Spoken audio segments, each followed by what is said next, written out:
तो चलो देखते हैं ये टॉपिक जिसका नाम है reacting to input with states. तो React provides a declarative way to manipulate the UI. Instead of manipulating individual pieces of the UI directly, you describe the different states that your component can be in and switch between them in response to the user input.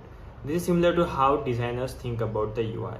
तो ये जो UI का perspective है ये almost similar है जैसे कि designers जो होते हैं वो सोचते हैं UIs के बारे में, तो ताकि हम UI अच्छे से मैनेज कर पाए, बस यही एक इंटेंशन है इनका इसके पीछे। तो यहाँ पे देखते हैं how declarative UI compares to imperative UI. तो डिक्लेरेटिव और इंपरेटिव यूआई तो दो प्रोग्रामिंग के टॉपिक्स है, जैसे कि डिक्लेरेटिव प्रोग्रामिंग और इंपरेटिव प्रोग्रामिंग। डिक्लेरेटिव में मतलब क्या कि हमें डिक्लेयर करना पड़ता है सब कुछ। देखो, when you design UI interactions, you probably think about UI changes in response to a user action. Consider a form that lets the user submit an answer. When you type something into the form, the submit buttons become enabled. When you press submit, both the form and button become disabled. और मतलब form के लिए क्या क्या चीज़ें होंगी ये इन्होंने दिया है। तो in imperative programming, in imperative programming, the above corresponds directly to how you implement user interactions. You have to write the exact instructions to manipulate the UI. तो इसका मतलब क्या, ऐसे इंस्ट्रक्शन जो हम लिखते हैं ना वो इम्परेटिव प्रोग्रामिंग का टॉपिक है। जैसे कि इम्परेटिव प्रोग्रामिंग मतलब हम खुद बताते हैं कि करना क्या है आखिर, और डिक्लेरेटिव मतलब क्या कि हम बस बताते हैं कि एंड रिजल्ट क्या है और अपने आप वो कर लेगा खुद से हैंडल। तो देखो, इम्परेटिव प्रोग्रामिंग मतलब ये समझ लो कि आप किसी टैक्सी में बैठे हो जिसके ड्राइवर को पता नहीं है कि आपके डेस्टिनेशन पे कैसे पहुंचना है, तो आपको उसको रास्ता बताना पड़ेगा कि लेफ्ट ले लो भाई, राइट ले लो, उसके बाद में सीधे चलो, इसके बाद राइट ले लो, ये करो वो करो। तो ये जो होता है वो इम्परेटिव होता है कि आपको खुद से बताना पड़ता है कि पहले ये स्टेप फॉलो करो, लाइक बटन डिसेबल करो, फिर बटन इनेबल करो, फिर फॉर्म जब सबमिट हो जाए फिर एक मैसेज दिखाओ, एरर आ जाए तो दूसरा मैसेज दिखाओ, ये सब कुछ आपको खुद करना पड़ता है। पर डिक्लेरेटिव जो होता है ना उसमें बस आपको डिक्लेयर करना है कि देखो एंड रिजल्ट है कि फॉर्म सबमिट होना चाहिए, फॉर्म सबमिट होने के बाद तो ये कंसिडरेबल चीज़ें है ना कि एरर आएगी या फिर सक्सेस रिस्पॉन्स आएगा, लोडर्स दिखाने हैं, तो ये वो खुद हैंडल कर लेगा। इस तरह से डिक्लेरेटिव और इम्परेटिव दोनों के डिफरेंसेस है। इसका क्या यूज है यहाँ पे वो देखते हैं। तो सबसे पहले ये जो है index.js और index.html ये पूरा कोड इम्परेटिव कोड है। इम्परेटिव क्यों? क्योंकि हमने देखो यहाँ पे JS फाइल में पूरा बोला है कि पहले तो प्रिवेंट डिफॉल्ट, मतलब जो भी सबमिट किया जाएगा फॉर्म उसके बाद जो डिफॉल्ट बिहेवियर है उसको प्रिवेंट कर दो, फिर डिसेबल करो टेस्ट एरिया को, फिर डिसेबल करो बटन को, फिर क्या करो शो करो लोडिंग मैसेज, फिर क्या करो हाइड करो एरर मैसेज, और इस तरह से सब कुछ हमें डिफाइन करना पड़ा। फिर वो एग्जीक्यूट हुआ और फिर सारी चीज़ें चल गई। पर ये अप्रोच सही नहीं है ना कि डेवलपर को सब कुछ खुद से बताना पड़ेगा, कोड भी बड़ा हो जाएगा, मैनेज भी बहुत ज़्यादा करना पड़ेगा। इसलिए डिक्लेरेटिव चीज़ें बहुत ज़्यादा प्रेफरेबल होती है जब DX कंसिडर करते हैं, डेवलपर एक्सपीरियंस। और इसीलिए रिएक्ट ने जो लाइब्रेरी है रिएक्ट, उसमें सब कुछ चीज़ें जो भी मैनेज होंगी, जो भी एग्जीक्यूट होंगी, वो सारी डिक्लेरेटिव है। तो ये डिक्लेरेटिव UI लाइब्रेरी की तरह काम करता है रिएक्ट। तो देखते हैं आगे जाके कि क्या दिया है।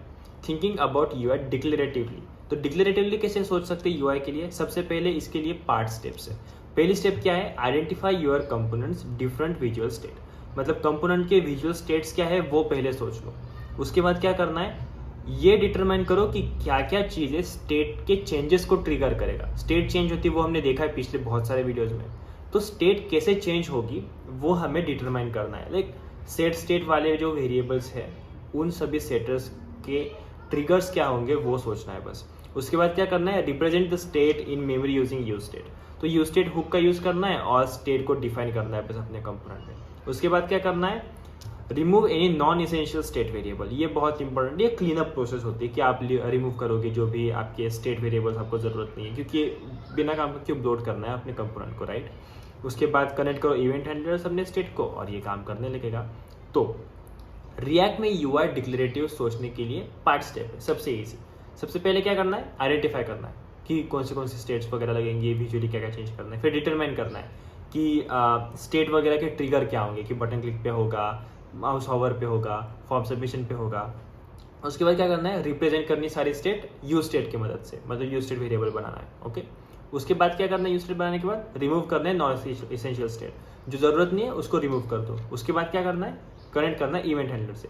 मतलब सोचा जाए तो ये बहुत इजी प्रोसेस है। जैसे कि आपको बस अपना एप्लीकेशन है, समझो एक बटन के लिए क्या लगेगा, हमें बटन के लिए क्लिक होना चाहिए, तो क्लिक होने का और हॉवर होने का एक विजुअल इंटरफेस है। तो हम क्या सोचेंगे कि हॉवर के लिए एक स्टेट चाहिए होगी और क्लिक के लिए एक स्टेट चाहिए होगी।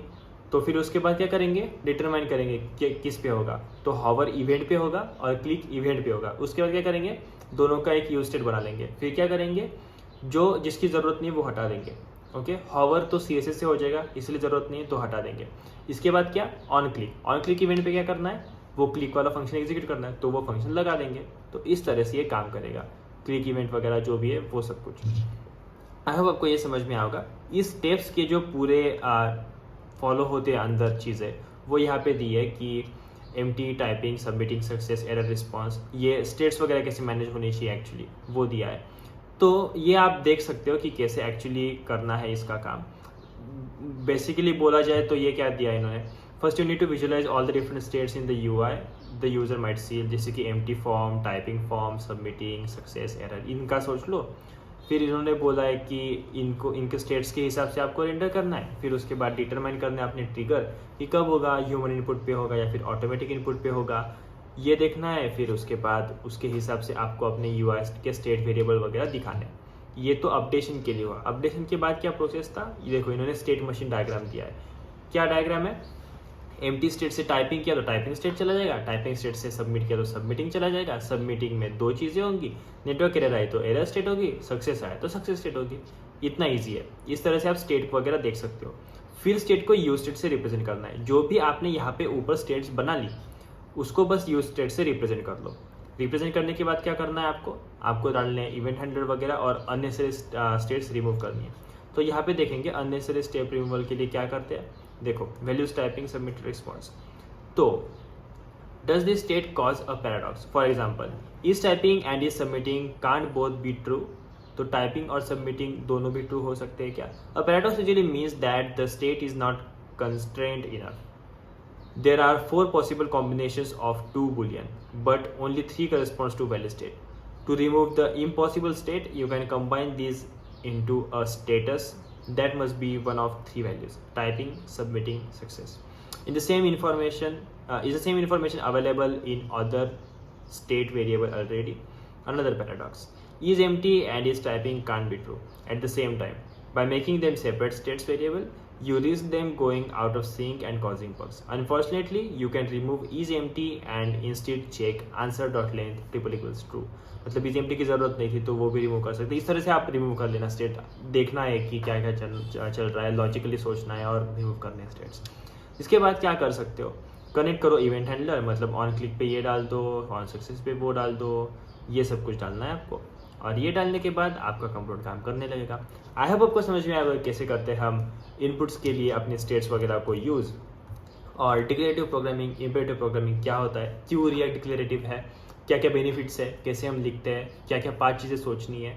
जैसे कि आपको सब पहले देखना है कि आपके कंप्यूटर में विजुअल UIs वगैरह कौन से हैं, फिर उन सभी को चेंजेस वगैरह कब होंगे वो देखना है, फिर उसके बाद उनको स्टेट में डालना है, फिर रिमूव करने अननेसेसरी चीज़ें, और फिर आगे जाके क्या करना है, उनको इवेंट हैंडलर में ऐड करना है। तो ये तो समझ में आया। अगले वीडियो में हम थोड़ा और डीप डाइव करेंगे इतनी सारी चीज़ों में जहाँ पे हम कंसेप्ट सीखेंगे। तो मिलते हैं उस वीडियो में, तब तक के लिए थैंक यू, बाय बाय।